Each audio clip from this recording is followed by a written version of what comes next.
नमस्कार, आपको फिर से वापस देखकर खुशी हुई। कल रात मैंने एक पर्यटक को बिना अंडरवियर पहने होने पर जुर्माना भरते देखा। आज सुबह मैंने नाश्ते में झींगुर खाए और आज रात मैं एक ऐसे बार में हूँ जहाँ आधी महिलाएं छात्राएं भी हो सकती हैं या किसी की माँ। यह है थाईलैंड, स्वर्ग या विरोधाभास। मंदिरों में डेविड बेकहम की मूर्तियां क्यों छिपी हैं और इतने सारे पश्चिमी पुरुष यहाँ क्यों आते हैं और फिर कभी वापस नहीं जाते। पटाया में आपका स्वागत है, जहां रात कभी सोती नहीं और आकर्षण ऊंची एड़ियों में चलता है। हाँ, यहाँ कई महिलाएं बेहद सुंदर, मिलनसार और निडर होती हैं।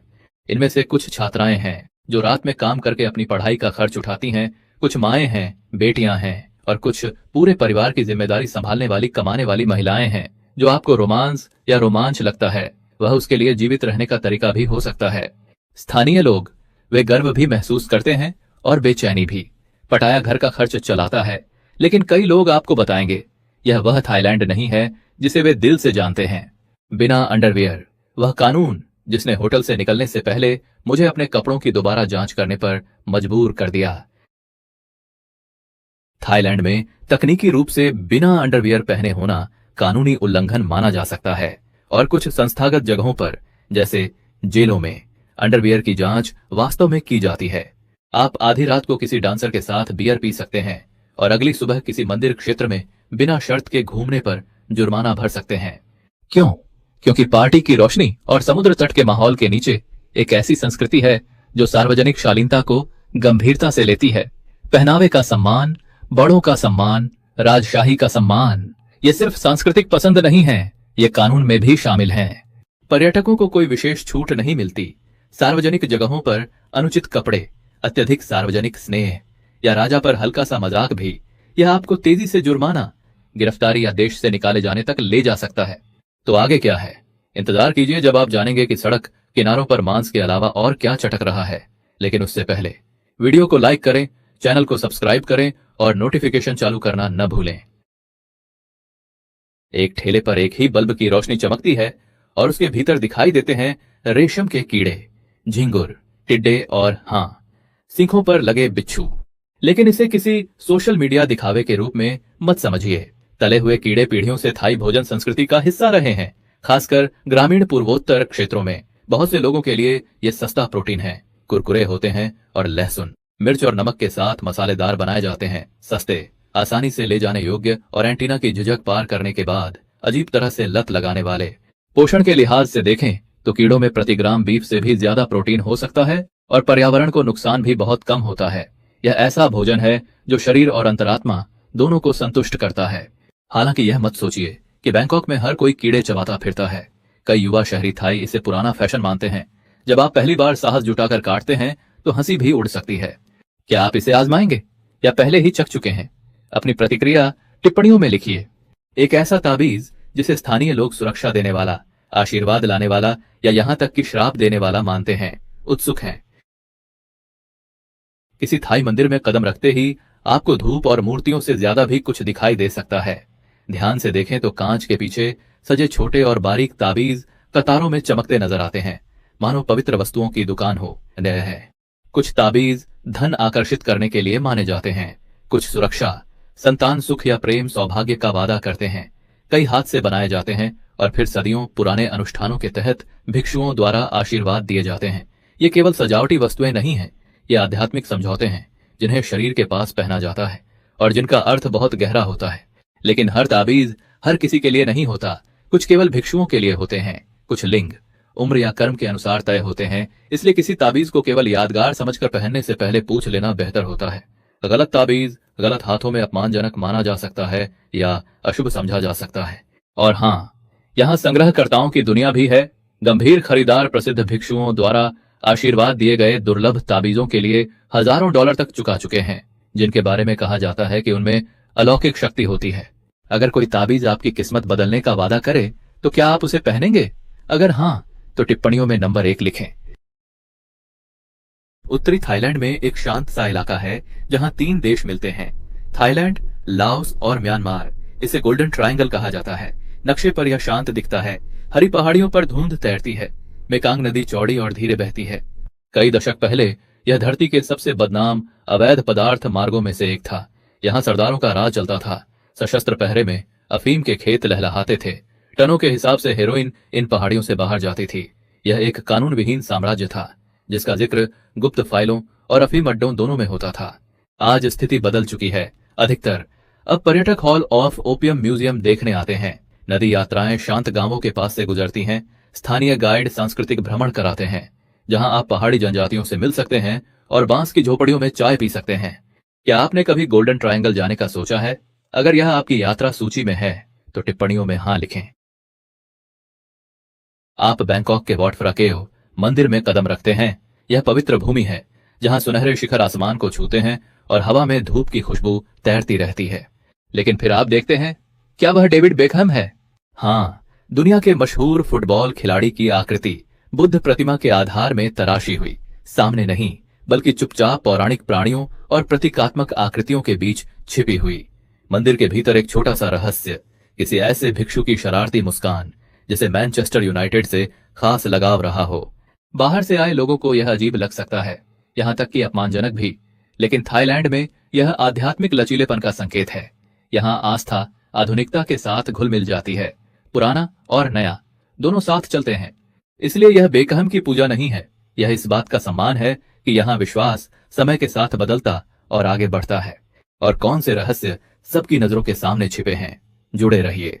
अगला पड़ाव थाईलैंड की सबसे उग्र पानी की लड़ाई है।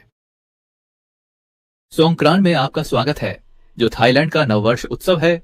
इसकी शुरुआत सदियों पहले एक बौद्ध शुद्धिकरण अनुष्ठान के रूप में हुई थी, जहां बुरा कर्म धोया जाता था, बड़ों का सम्मान किया जाता था और बुद्ध प्रतिमाओं को सुगंधित पानी से आशीर्वाद दिया जाता था। आज सड़कों पर परेड निकलती हैं, पिकअप गाड़ियों में बर्फीले पानी के ड्रम होते हैं, हर कोने से नाचता हुआ संगीत सुनाई देता है। स्थानीय लोग और पर्यटक सभी बाल्टियों, पाइपों और पानी की बंदूकों से लैस होते हैं। यह उन्मुक्त है, मजेदार है और सबको एक साथ जोड़ देता है। लेकिन हर कोई पानी की जंग का हिस्सा नहीं होता। भिक्षु, बुजुर्ग और पारंपरिक पोशाक में लोग, इन पर पानी डालना सख्त अपमान माना जाता है। पानी फेंकने से पहले हमेशा ध्यान दें और यह मत भूलिए, आपका फोन भीगने वाला है। वाटरप्रूफ बैग रखें, जल्दी सूखने वाले कपड़े पहने और इसे पानी की लड़ाई समझकर आएं। बाद में आप खुद को धन्यवाद देंगे। थाईलैंड में किसी किशोर को जीन्स और जूते छोड़कर केसरिया वस्त्र पहनते और सिर मुंडवाते देखना आम बात है। अमीर हो या गरीब, गांव का हो या शहर का, कई थाई पुरुषों के लिए भिक्षु बनना, भले ही थोड़े समय के लिए, केवल परंपरा नहीं है। इस संस्कार को दीक्षा कहा जाता है। यह अक्सर शादी से पहले, स्कूल की छुट्टियों में या किसी दिवंगत माता पिता को सम्मान देने के लिए किया जाता है। कभी यह कुछ हफ्तों का होता है, कभी महीनों का, और कुछ लोग जीवन भर के लिए यही मार्ग चुन लेते हैं। मठ के भीतर जीवन धीमा हो जाता है। भोर में उठना, मंदिर की सफाई करना, चुपचाप भोजन करना, घंटों ध्यान लगाना, इसका उद्देश्य विनम्रता, लगाव से दूरी और अनुशासन सिखाना है। ऐसे सबक जो आधुनिक दुनिया में अब कम ही मिलते हैं। लेकिन भिक्षु जीवन भी पूर्ण नहीं है। धन, शक्ति और दुर्व्यवहार से जुड़े घोटाले सुर्खियों में आ चुके हैं। हर संस्था की तरह इसमें भी खामियां हैं। फिर भी कई लोगों के लिए भिक्षु बनने का अनुभव आज भी पवित्र है। यह एक गहरी निजी यात्रा है, दिखावे के लिए नहीं। अब स्वाद के साथ थाईलैंड की यात्रा कीजिए, जहां हर प्रांत में करी बदल जाती है और नूडल्स का कोई भी कटोरा दूसरे जैसा नहीं होता। थाई खाने के बारे में जो भी आप सोचते हैं उसे भूल जाइए। अगर आपने केवल पैड थाई ही चखा है तो समझिए आपने अभी सतह को भी ठीक से नहीं छुआ है। उत्तर में हवा ठंडी होती है और खाना भी उसी तरह शांत होता है। यहाँ आपको जड़ी बूटियों वाले सूप, चिपचिपा चावल और खाओ सोई मिलती है।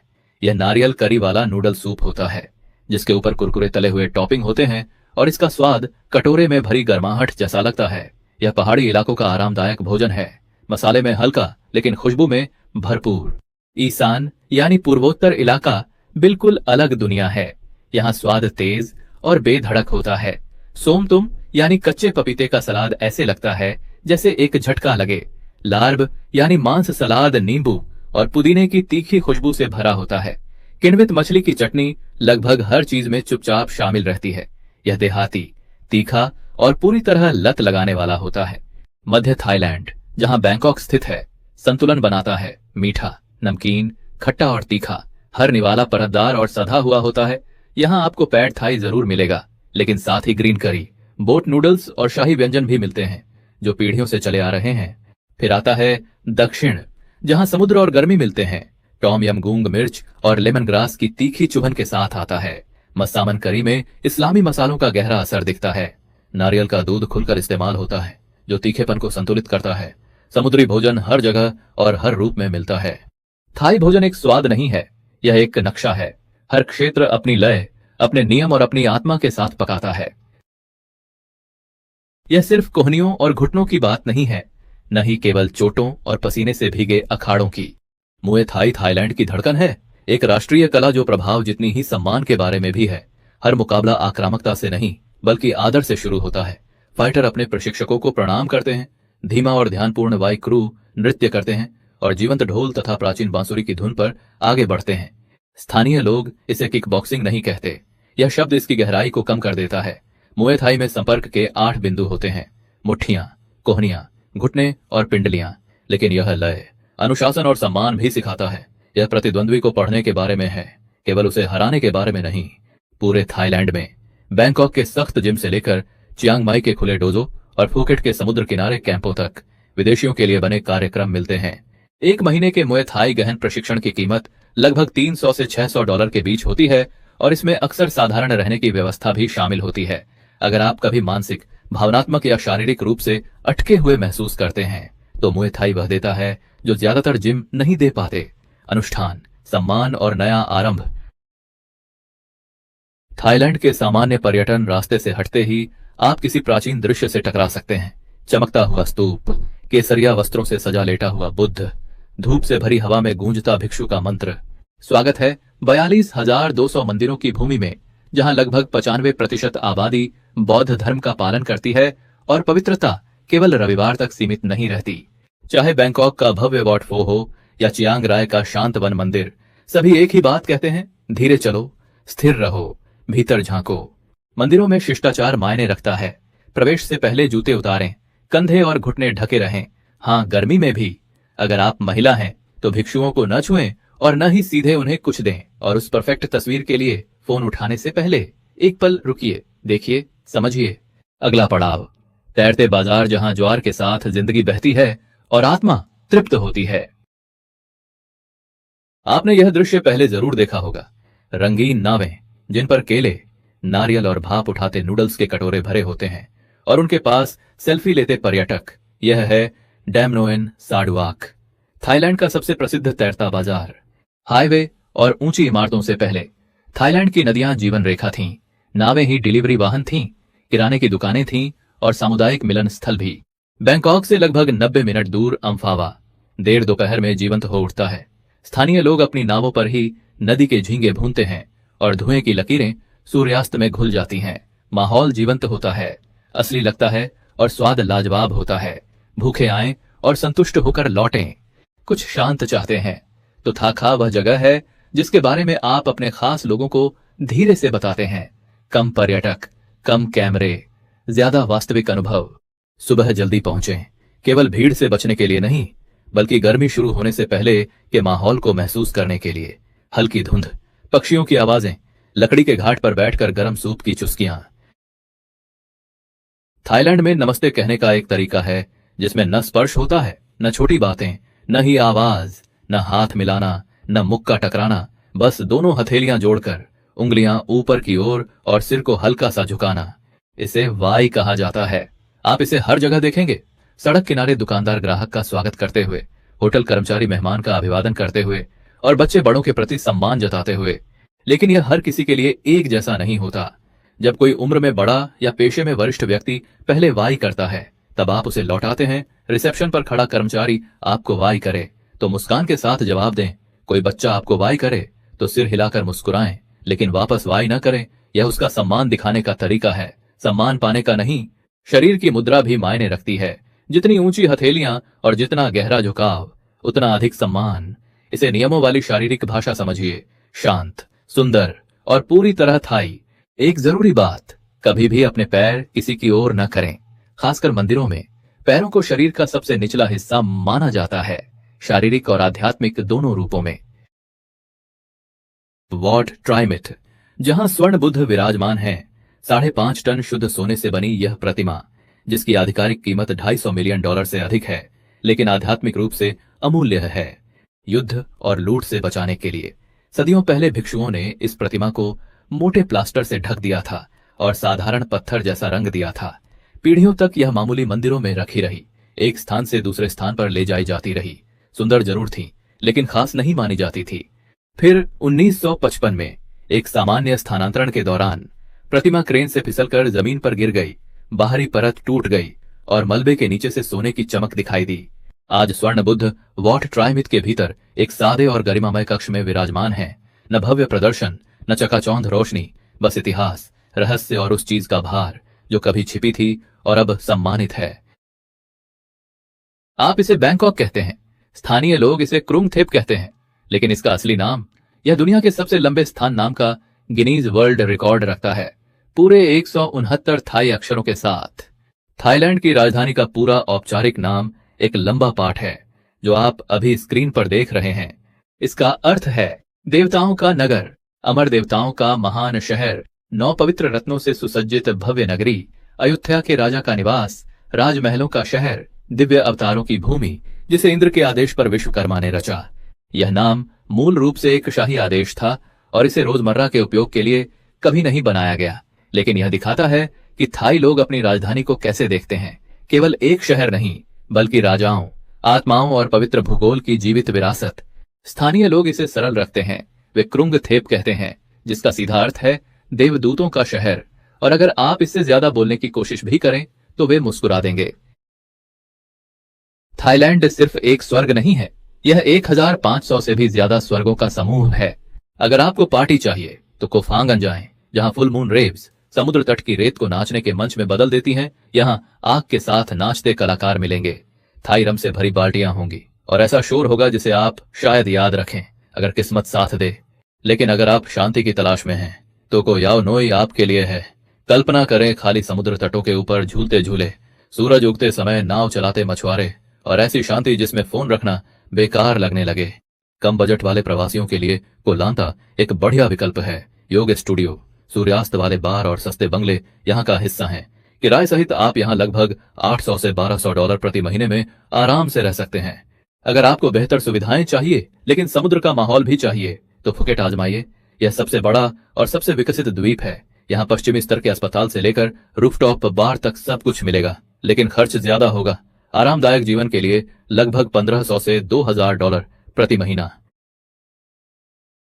कई यात्रियों के लिए थाईलैंड झूले, स्ट्रीट फूड और सूर्यास्त तक ही सीमित रहता है, लेकिन थाईलैंड एक मशीन है, एक जीवंत और जटिल अर्थव्यवस्था जो सिर्फ पर्यटन पर निर्भर नहीं है। हाँ, कृषि आज भी अहम भूमिका निभाती है, चावल, रबर और फलों का निर्यात। लेकिन ध्यान से देखें तो थाईलैंड ऑटोमोबाइल निर्माण, इलेक्ट्रॉनिक्स और फैशन में भी बड़ा खिलाड़ी है। जापानी कार कंपनियां यहां असेंबली करती हैं, वैश्विक ब्रांड अपने कपड़े यहीं से बनवाते हैं। चियांग माई और बैंकॉक जैसे शहरों में तकनीकी स्टार्टअप धीरे धीरे उभर रहे हैं और डिजिटल नोमैड्स के लिए यह जगह किसी सपने जैसी है। कोवर्किंग स्पेस हर जगह है, रूफटॉप कैफे से लेकर समर्पित केंद्रों तक जहां तेज इंटरनेट मिलता है। इंटरनेट का खर्च लगभग 20 डॉलर प्रति महीना होता है और छोटे शहरों में भी फाइबर कनेक्शन आम है। अगर आप चाहें तो ताड़ के पेड़ों के नीचे बैठकर वीडियो कॉल कर सकते हैं। लेकिन औसत थाई वेतन लगभग 400 से 500 डॉलर प्रति महीना है। जो समुद्र किनारे का बंगला आपको सस्ता लगता है, वह कई स्थानीय लोगों के लिए पहुंच से बाहर होता है। राजसी वंशों से लेकर पहाड़ी जनजातियों तक, जानिए वह जातीय ताना बाना जो थाईलैंड को आपकी सोच से कहीं ज्यादा विविध बनाता है। बैंकॉक थाई पॉप संस्कृति बौद्ध मंदिरों और शाही इतिहास से धड़कता है, लेकिन उत्तर की ओर पहाड़ियों में गहराई तक जाएं तो आपको जातीय समूहों का एक सुंदर मिश्रण मिलेगा। हर समूह की अपनी भाषा, परंपरा और जीवन की अपनी लय है। आप करेन लोगों से मिलेंगे जो हाथ से बुने वस्त्रों और गहरी जड़ें जमाए प्रकृति पूजा अनुष्ठानों के लिए जाने जाते हैं। एचमोंग समुदाय जिनकी कढ़ाई रंगीन होती है और चांदी के गहने बेहद जटिल। उत्तर पूर्व के ईसान लोग जो लाओ प्रभाव वाली बोली बोलते हैं और चिपचिपे चावल को लगभग पवित्र मानते हैं। यहाँ चीनी समुदाय भी हैं जिनके पूर्वज सदियों पहले आए थे। दक्षिण में मलय मुस्लिम आबादी है और दर्जनों पहाड़ी जनजातियां हैं जिनकी कहानियां शायद ही पर्यटक पुस्तिकाओं में मिलती हैं। अगर आप इसे सच में महसूस करना चाहते हैं तो माए हांग सोन जाएं, जो म्यांमार सीमा के पास बसा है। प्रवेश शुल्क वाले और बनावटी गांवों को छोड़ दें, इसके बजाय किसी स्थानीय होमस्टे में रुकें। वही खाएं जो परिवार खाता है। धान के खेत में हाथ बंटाएं और सुने, असली जादू वही है अगर आपको लगता है कि आपने चियांग माई में एक हफ्ता बिताकर या कोफांगन की फुल मून पार्टी देखकर थाईलैंड देख लिया है, तो दोबारा सोचिए। असली थाईलैंड सिर्फ एक संस्कृति नहीं है, यह कई संस्कृतियां हैं, परतों में बसी हुई, जीवित, स्थानीय। तो हमने थाईलैंड के 18 रोचक तथ्यों को जाना, उस देश के बारे में जिसे कई लोग पाप की भूमि कहते हैं और जहां महिलाओं को लेकर तरह तरह की धारणाएं हैं। आप क्या सोचते हैं? लेकिन अब असली सवाल सिर्फ यह नहीं है कि आप यहां आएंगे या नहीं। सवाल यह है, क्या आप यहां रह सकते हैं? क्या आप यहां प्यार पा सकते हैं? क्या आप यहां जीवन बना सकते हैं, या फिर बस एक भटकती परछाई बनकर रह जाएंगे? नीचे अपने विचार लिखें। हमें बताएं आपका सपनों का गंतव्य क्या है। सब्सक्राइब करें और नोटिफिकेशन चालू करें अगर आप जानना चाहते हैं कि हम अगली बार कहां जा रहे हैं।